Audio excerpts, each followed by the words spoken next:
Why am I all green? Oh, that's better-ish. Hello, Internet. Welcome to what is sort of a vlog for Insanian. That would be me. In case you haven't figured it out, if you've subscribed to my page, you already are familiar with this goofy face. But if not, I'm Insanian. So, alright, backstory. I just finished up a semester in college after a 10-year hiatus of not being in college, and I took a class called Hip-Hop and Popular Culture. It's a dance class, in which there is no dancing.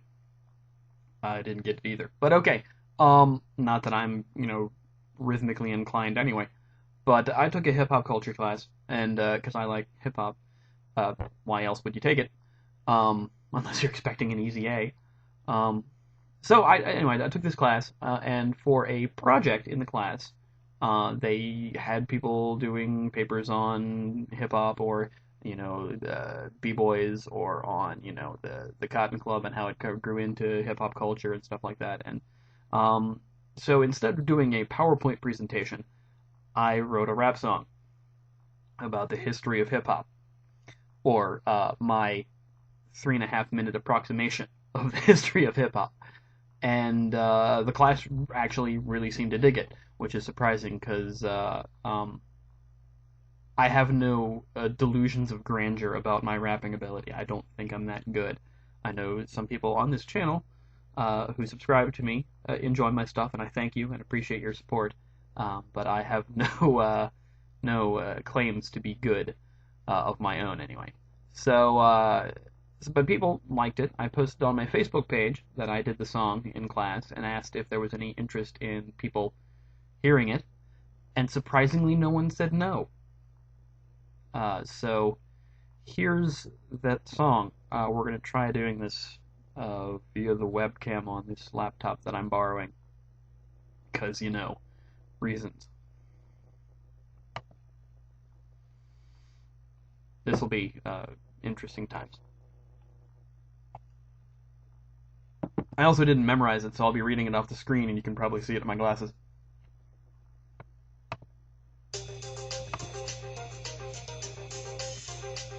It's time to give you a lesson in hip-hop history and what exactly hip-hop means to me.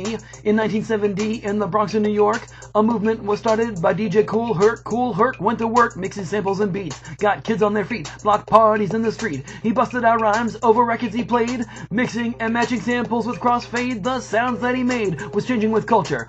Afrika Bambataa added dance to the mixture, combined with MCs, DJs, and graffiti. Hip-hop was the voice that the voiceless was needing to express what they were seeing in the streets of their towns. This new dance sound spoke to everyone around. This lesson that I'm stressing while the class is in session, confessing what melted for flashing the message. Don't push me, cause I'm close to the edge. I'm trying not to lose my head. See what I did there? It was with this track the Grandmaster Flash pushed hip-hop forward to a culture clash. Rap songs were fun, but some made a statement. Keeping it real saw no abatement, and so the gate went and swung wide open to let new acts in, each one hoping to entertain as well as inform and bring new audiences to this art form. Both black and white kids got down with this, with the boom, tiss, boom, boom, tiss, Run DMC and the Beastie Boys. Public Enemy would bring the noise. The 80s saw the genre expand and the music spread out across the land. Whether rhymes about life or to take a stand, you could raise your voice while you raise your hand. Come on, put your hands up if I'm rocking the set. Wave them back and forth if it's hot to death. Come on, put your hands up if I'm rocking the set. I said wave them back and forth if it's hot to death. When the 90s hit, the message had changed and the music evolved, things just weren't the same. The music was a way to escape life and violence, but now it was talked about, no longer in silence. The gangs and the drugs that you saw day to day were now glorified while the rap beat played and WA screamed F the police. They had a different story to tell from their streets. The rhymes and the beats were a lot more explicit. The courts came to question the images they'd elicit. They were too specific, but it broadened appeal. The gangster rap image was keeping it real. So album sales stored, labels kept up artist image, while underground acts like KRS-One kept their message. To be mainstream means to mean that you made it, but the chorus loops back every time that you played it. Come on, put your hands up if I'm rocking this set. I said wave them back and forth if it's hot to death. Put your hands up if I'm rocking this set. I said wave them back and forth if it's hot to death.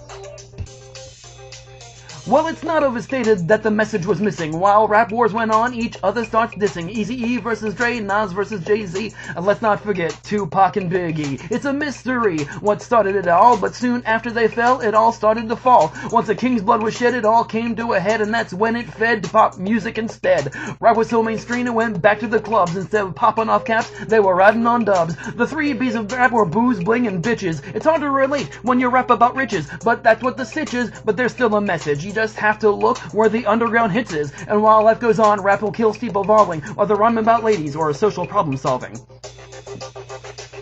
Come on, put your hands up if I'm rocking this set. I said wave them back and forth if it's hot to death. Put your hands up if I'm rocking this set. I said wave them back and forth if it's hot to death. So that's my report on hip-hop history. I hope that you learned a little lesson from me. And while I never claimed to be good at rapping, I hope that some learning in this room has happened. With flat beats are clapping and rhymes being spit, I hope you look back at what started all of it. That's the end of my song and the end of my lesson. So put your hands up if you have any questions.